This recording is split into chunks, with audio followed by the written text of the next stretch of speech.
तो भाइयों welcome back. सो भाई देखो, तुम्हें नारुतो का फर्स्ट एपिसोड तो याद ही होगा जिसमें नारुतो एक फॉरबिडन स्क्रोल को चुराता है जिससे कि वो एक मल्टी शैडो क्लोन जुत्सु को सीख पाता है। तो व्हाट इफ अगर नारुतो उस फॉरबिडन स्क्रोल को पूरा रीड करता जिससे कि वो हर एक फॉरबिडन टेक्निक, हर एक बैंड जुत्सु को सीखता, जिसमें वह हाशिरामा और टोबिरामा के सबसे खतरनाक जुत्सु है जैसे कि एडो टेंसे या फिर सीलिंग जुत्सु हो गए। तो भाई अगर उस रात 12 साल का नारुतो इन सारे फॉरबिडन टेक्निक को सीखता तो आखिरकार वो कितना ज्यादा पावरफुल बनता एंड अपनी स्टोरी कैसे क्या चेंज होती। सो अगर तुम्हें यही जानना है तो भाई वीडियो लास्ट तक जरूर देखना। बाय द वे भाई एक अनाउंसमेंट भी है कि भाई मैं मेरे चैनल पे ना बहुत टाइम से सामा न्यूज की वीडियोस डाल रहा हूँ जिसमें मैं एनिमेज, मांगा, मानवास या फिर इन जनरल जो भी जापान में चल रहा होता है उन सारे न्यूज को कवर करता हूँ, वो भी एवरी संडे। सो भाई अगर तुम्हें न्यूज में इंटरेस्ट है तो भाई वो वीडियो जरूर देखना और अगर नहीं भी है तो भी देख लेना भाई, सिर्फ भाई के लिए। कोई तरीका है भीख मांगने का?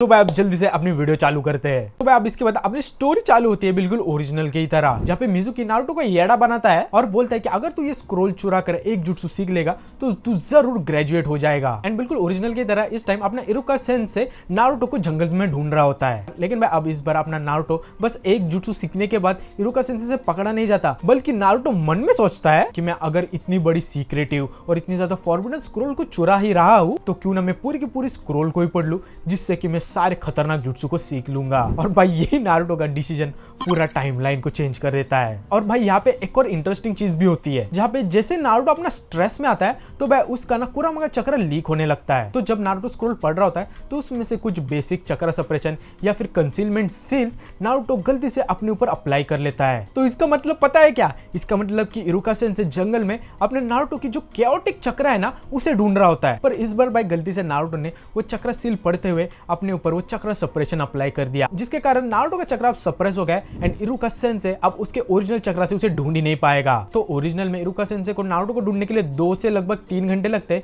पर अपने इस अब सिचुएशन में इरुका सेंसे को नारुतो को ढूंढने के लिए लगभग 6 से 8 घंटे लगेंगे। और भाई इन्हीं 6 से 8 घंटे में अपना एक उजुमाकी बच्चा जिसके पास कुरामा का चक्र है एंड वो जो नेचुरली सीलिंग टेक्निक्स के लिए गिफ्टेड है, तो वो इस पूरे फॉरबिडन स्क्रोल को पढ़कर सारे जुत्सुस को सीख लेता है। लेकिन आई नो अभी तुम लोग सोचोगे कि आखिरकार इस फॉरबिडन स्क्रोल में आखिरकार कौन से खतरनाक जुत्सु थे। तो देखो भाई हमें एनिमे में तो दिखाया गया था कि इस स्क्रोल में बस मल्टी शैडो क्लोन जुत्सु था, पर भाई according to Naruto data books इसमें बहुत ही ज्यादा खतरनाक वाले जुत्सु थे, जैसे कि first of course multi shadow clone jutsu, दूसरा एडो टेंसे मतलब कि उसका थियोरेटिकल नॉलेज जो कि टोबिरामा ने उसमें स्टोर करके रखा था, तीसरा हिराइशिन नो जुत्सु मतलब कि फ्लाइंग थंडर गॉड टेक्निक, चौथा उजुमाकी क्लैन की सारे खतरनाक सीलिंग टेक्निक जो कि हाशिरामा ने उसमें स्टोर करके रखी थी, फिफ्थ टोबिरामा के खतरनाक और सीक्रेटिव मेडिकल निंजुत्सु, और फिर सिक्स्थ एंड लास्ट है शेकी फ्यूजन मतलब कि रिपर डेथ सील टेक्निक। तो अब सोचो भाई इतने सारे खतरनाक एंड फॉरबिडन जुत्सु को नारुतो सीख जाएगा,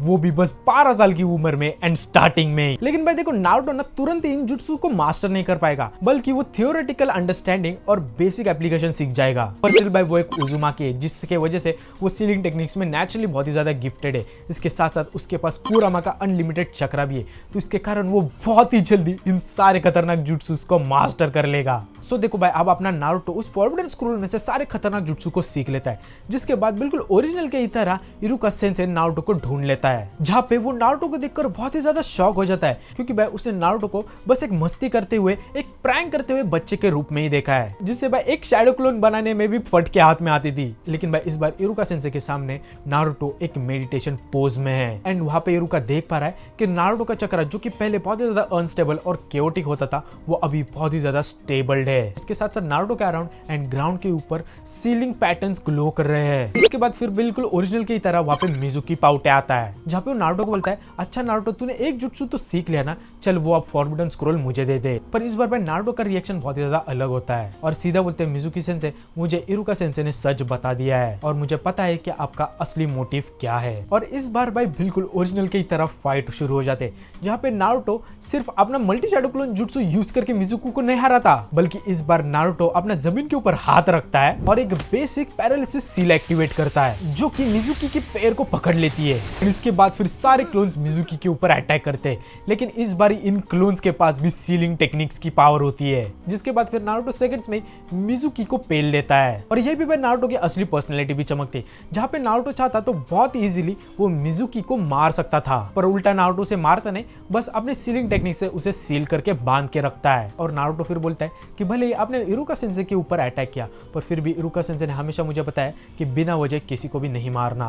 और भाई यही बात सुनकर इरुका सेंसे तो फुल रोने लग जाता है। आफ्टर ऑल भाई नारुतो वही बच्चा है जिसे लिटरली पूरा विलेज हेट करता है, एंड इवन भाई इरुका सेंसे तक नारुतो को थोड़ा सा हेट करते थे। लेकिन भाई इस मोमेंट के बाद नारुतो को लेके इरुका सेंसे में भी बहुत ही ज्यादा प्यार आ जाता है। फिर भाई ये सब चीजें होने के बाद अगले दिन ही हिरुजेन पर्सनली नारुतो को टेस्ट करता है। और भाई देखो हिरुजेन लिटरली होकागे है, जहाँ पे उसके पास सालों का एक्सपीरियंस है। तो वो भाई नारुतो को टेस्ट करते वक्त तुरंत ही नोटिस कर लेता है कि नारुतो में कुछ तो अलग है। जहाँ पे नारुतो का पोस्चर, उसका चक्रा कंट्रोल, उसके आंखों में चक्रा को लेकर समझ ये बहुत ही ज्यादा चेंज हो चुकी है। जहाँ पे टेस्ट में नारुतो एक बेसिक जुट्सु को बहुत ही इजीली परफॉर्म करता है, एंड फिर इसके बाद भाई हिरुजेन एक बहुत ही ज्यादा खतरनाक डिसीजन लेता है, जिससे कि आगे की अपनी टाइमलाइन बहुत ही ज्यादा चेंज भी हो जाएगी। यहाँ पे वो नारुतो को बोलता है कि नारुतो जो तूने किया है वो बहुत ही ज्यादा एक्स्ट्राऑर्डिनरी है, और बाहर बहुत ऐसे लोग हैं जो कि तुझे अपने पर्पस के लिए यूज करेंगे। सो अभी के लिए मैं रिक्वेस्ट करता हूँ कि तू ये सारे जुट्सु को दूसरों के सामने मत यूज करना, और अभी के लिए ये सब हम अपने बीच में ही रखेंगे। और भाई ये सब चीज भी इसलिए हिरुजेन करता है क्योंकि उसे पता है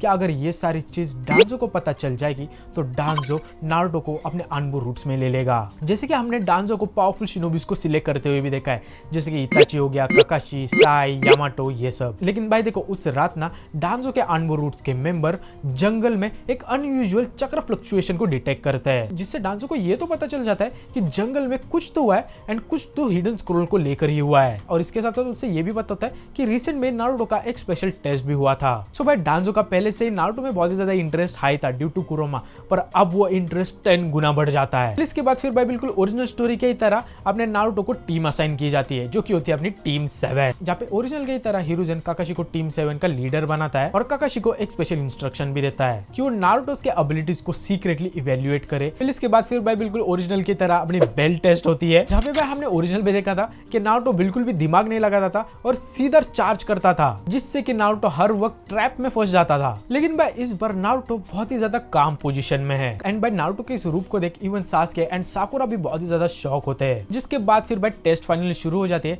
एंड सासुके बिल्कुल अपना कैलकुलेटिव दिमाग यूज करके काकाशी सेंसे से वो बेल लेने की ट्राई करता है, और साकुरा सासुके का वही प्लान फॉलो करती है। पर इस बार अपना नारुतो कुछ अलग करता है, जहाँ पे वो डायरेक्टली चार्ज करने की जगह पूरे सराउंडिंग को एनालाइज करता है, और फिर अपने टीममेट्स की पोजीशन नोटिस करता है, एंड फिर एक स्ट्रेटेजिक एंगल से अटैक करता है, जो कि बिल्कुल एक ट्रेन चूनिन अटैक जैसा होता है। और भाई इसे देख काकाशी के चेहरे के ऊपर एकदम शॉकिंग एक्सप्रेशन होते हैं, एंड वो मन में सोचता है कि जो मुझे रिपोर्ट मिली थी नारुतो को लेके वो जरूर सच है। ये पहला वाला मस्तीखोर नारुतो तो बिल्कुल भी नहीं रहा। इसके बाद फिर काकाशी एक हाई स्पीड फ्लिकर से नारुतो के पीछे आ जाता है, और भाई ओरिजिनल स्टोरी वाला नारुतो तो घंटा भी रिएक्ट नहीं कर पाता, पर इस बार भाई नारुतो सेकंड्स में रिएक्ट करता है। जिसके बाद फिर काकाशी नारुतो के ऊपर अटैक करता है, पर नारुतो भाई लिटरली काकाशी के अटैक को ब्लॉक कर देता है। एंड इसके बाद फिर नारुतो अपना एक सीलिंग टेक्निक यूज करने का ट्राई करता है, पर तभी वो रुक जाता है क्योंकि उसे हिरुजेन ने बोला था कि वो अपने ट्रू पावर्स को रिवील ना करे। और भाई देखो ओरिजिनल स्टोरी में तो सासुके उन बेल्स को बस थोड़ा सा टच कर पाया था, पर अपने इस सिचुएशन में नारुतो लिटरली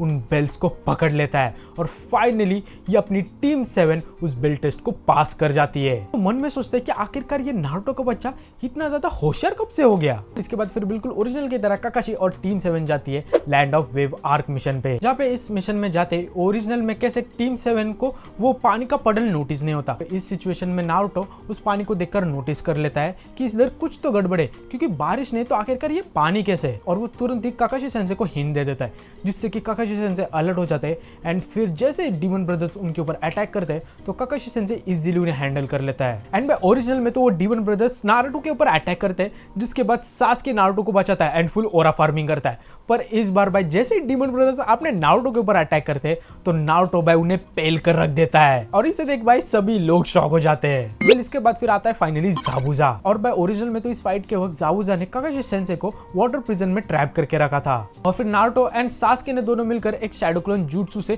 काकाशी सेंसे को बचाया था। पर इस बार जब काकाशी सेंसे वाटर प्रिजन में ट्रैप होता है तो नारुतो अकेले से ही एक coordinated multi shadow clone jutsu attack करता है, जहाँ पे ये कोई ऑर्डिनरी क्लोन्स बिल्कुल भी नहीं होते एंड बहुत ही ज्यादा पावरफुल होते हैं। आफ्टर ऑल हम सभी को पता है कि नारुतो ने अपने इस सिचुएशन में पूरे फॉरबिडन स्क्रोल को पढ़ रखा है, तो नो डाउट भाई नारुतो ओरिजिनल से ज्यादा पावरफुल तो होगा ही। और इसके साथ साथ भाई इस फाइट में नारुतो अपना basic version of flying thunder god jutsu भी यूज करता है, जिससे वो सेकंड में टेलीपोर्ट होकर काकाशी सेंसे को बचा लेता है। और भाई इसे देख लिटरली जाबुजा के पैर भी कांपने लग जाते हैं कि आखिरकार एक 12 साल का बच्चा इतना ज्यादा स्ट्रॉन्ग कैसे क्या है। इसके बाद फिर आता है हाकू वाला सीन, जहाँ पे मेरी प्यारी हाकू आइस मिरर से नारुतो के ऊपर बिल्कुल ओरिजिनल की तरह अटैक करती है। जहाँ पे ओरिजिनल में तो हाकू नारुतो के ऊपर बहुत ही ज्यादा भारी पड़ रही होती है, जिसके बाद भाई सास्के नारुतो को बचाने के लिए आता है एंड खुद ही पेला जाता है। लेकिन भाई इस बार नारुतो ने पूरी फॉरबिडन स्क्रोल पढ़ी है, जिसकी वजह से वो ओरिजिनल से बहुत ही ज्यादा पावरफुल है। तो वो हाकू के आइस मिरर जुट्सु के वक्त लिटरली अपने मल्टी शैडो क्लोन जुट्सु क्रिएट करता है।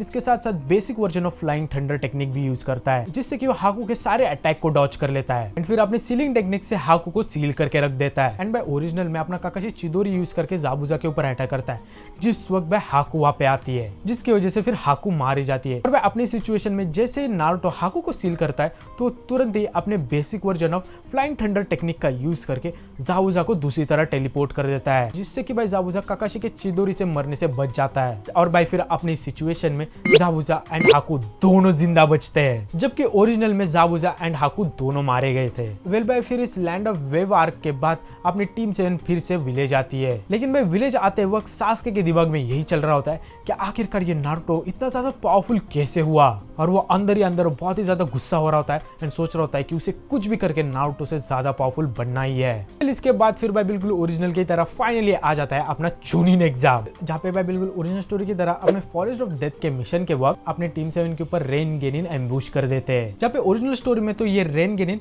अपने वाटर क्लोन्स को बनाकर अपने टीम 7 के ऊपर बहुत ही ज्यादा भारी पड़ रहे होते हैं। लेकिन भाई इस बार अपना नारुतो अपनी पूरी फॉरबिडन स्क्रोल पढ़ चुका है, तो उसकी वजह से वो बहुत ही ज्यादा पावरफुल है, तो वो इजीली उनसे भी और भी ज्यादा क्लोन्स को बनाता है एंड फिर उन सारे क्लोन्स को रसेंगन बनाने बोलता है एंड फिर एक साथ उन सारे क्लोन्स के ऊपर अटैक करता है, जिससे नारुतो अकेले ही उन सारे रेन गेनिन्स को हरा देता है। और इसे देख भाई सास्के मन में सोचता है कि आखिरकार ये नारुतो कितना ज्यादा स्ट्रॉन्ग बनते जा रहा है। इसके बाद फिर आता है नेक्स्ट ओरोचिमारू वाला फाइट सीन, जहाँ पे ओरिजिनल में तो ओरोचिमारू ने एक पंच में ही नारुतो को नॉकआउट कर दिया था और लिटरली नारुतो के सील को अनलॉक करने का भी ट्राई किया था। पर अपने सिचुएशन में ये बहुत ही ज्यादा अलग होगा, जहाँ पे इस सिचुएशन में नारुतो लिटरली ओरोचिमारू के साथ फाइट करने का ट्राई करता है। जहाँ पे ओरोचिमारू जैसे ही अपने स्नेक्स को समन करता है तो तभी भाई नारुतो अपने ग्राउंड के ऊपर एक पूरा सर्कल ड्रॉ करता है, जो कि उसके उजुमाकी क्लैन की एक सीक्रेट सीलिंग टेक्निक का एक सिंप्लीफाइड वर्जन होता है, जिसका यूज करके फिर वो ओरोचिमारू के लिटरली स्नेक को ही सील करके रख देता है। वेल भाई नारुतो को ये चीज परफॉर्म करते हुए देख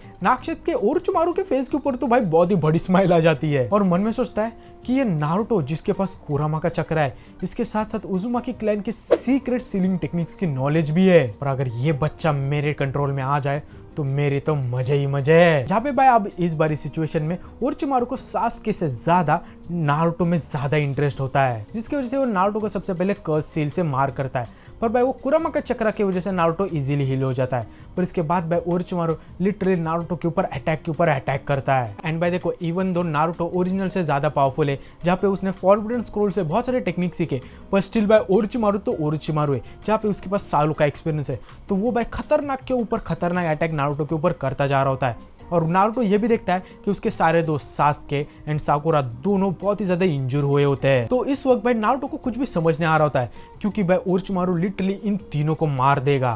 तो इसलिए भाई as a last option Naruto use करता है रीपर डेथ सील, और जैसे नारुतो वो जुट्सु परफॉर्म करता है तो उसके पीछे एक शिनिगामी अपेयर हो जाता है। और भाई शिनिगामी को देखते ही पहले तो साकुरा बहुत ही जोर से चिल्लाती है एंड इसके बाद ओरोचिमारू के तो लिटरली रोंगटे खड़े हो जाते हैं, क्योंकि उसे पता है कि भाई इस जुट्सु से लिटरली उसका गेम बच सकता है। लेकिन भाई देखो जैसे ही नारुतो अपना रीपर डेथ सील से शिनिगामी को समन करता है, पर भाई थोड़ी देर बाद वो शिनिगामी अचानक से डिसअपियर हो जाता है, क्योंकि भाई नारुतो उस रीपर डेथ सील जुट्सु को कंप्लीट ही नहीं कर पाता, क्योंकि भाई उसी वक्त कुरामा का चक्र लीक हो जाता है एंड रेबेल करना चालू कर देता है। क्योंकि भाई आफ्टर ऑल कुरामा को ये रीपर सील जुट्सु तो पता ही है, जहाँ पे उसे पता है कि अगर ये सील कंप्लीट हो जाएगा तो इसके साथ साथ नारुतो तो मरेगा ही मरेगा, इसके साथ साथ वो खुद भी मर जाएगा। तो इसलिए वो नारुतो के चक्र को डिसरप्ट करता है, जिससे कि नारुतो उस सील को कंप्लीट ही ना कर पाए। एंड इसके बाद फिर भाई ओरोचिमारू को ये समझ में आता है कि उसे कुछ भी करके यहाँ से जल्दी से निकलना पड़ेगा। तो भाई वो जाते जाते तुरंत ही जल्दी से अपनी नेक को लंबी करके सास्के को अपना कर्स सील मार्क देके जाता है, बिल्कुल ओरिजिनल की तरह, फिर तुरंत ही वहां से भाग जाता है।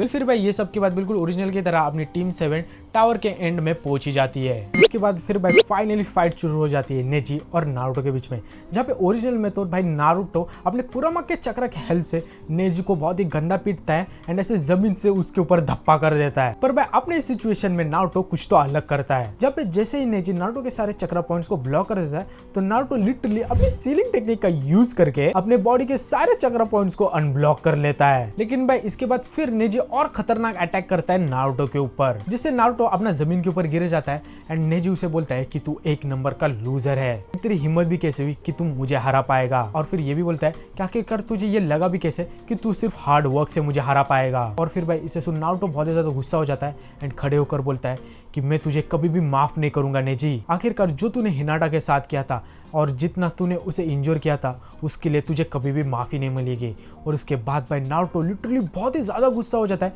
एंड उसके अंदर से कुरामा का चक्र खतरनाक वाला लीक होने लगता है, जिसके बाद फिर भाई नारुतो अपने मल्टी शैडो क्लोन्स बनाकर रसेंगन से नेजी के ऊपर अटैक करता है एंड उसे भाई खतरनाक वाला इंजोर कर देता है। एंड इसके बाद फिर भाई लास्ट में जाके नारुतो लिटरली यूज करता है एक different version of ripper death seal और फिर भाई तुरंत ही स्टेडियम के ऊपर एक शिनिगामी समन होने लगता है। पर इसे देखते ही भाई तुरंत काकाशी जोर से चिल्लाते हुए बोलता है नारुतो नहीं रुक जाओ। और इसके बाद सारे जोनिन मतलब कि काकाशी सेंसे, माइट गाय ये सब आके नारुतो को रोक लेते हैं एंड यहीं पे मैच खत्म हो जाता है। क्योंकि भाई अगर एक सेकंड भी काकाशी सेंसे लेट होता तो नारुतो लिटरली नेजी को मार देता एंड खुद भी मर जाता। सो भाई अब ये सब मैटर के बाद नारुतो का क्या होगा और आगे स्टोरी कैसे बढ़ेगी, अगर ये तुम्हें जानना है तो भाई मुझे कमेंट सेक्शन में पार्ट 2 जरूर लिखना और मैं इसका पार्ट 2 जरूर लाऊंगा। सो भाई अभी के लिए ये वीडियो इतना ही और यही था अपने इस वीडियो का पार्ट 1। तो भाई होप से तुम्हें वीडियो पसंद आई हो और अगर आई हो तो ऑफकोर्स भाई लाइक एंड सब्सक्राइब करो। सो मिलते हैं नेक्स्ट वीडियो में, तब तक के लिए be the best, bye bye. この空気の味 I love it so much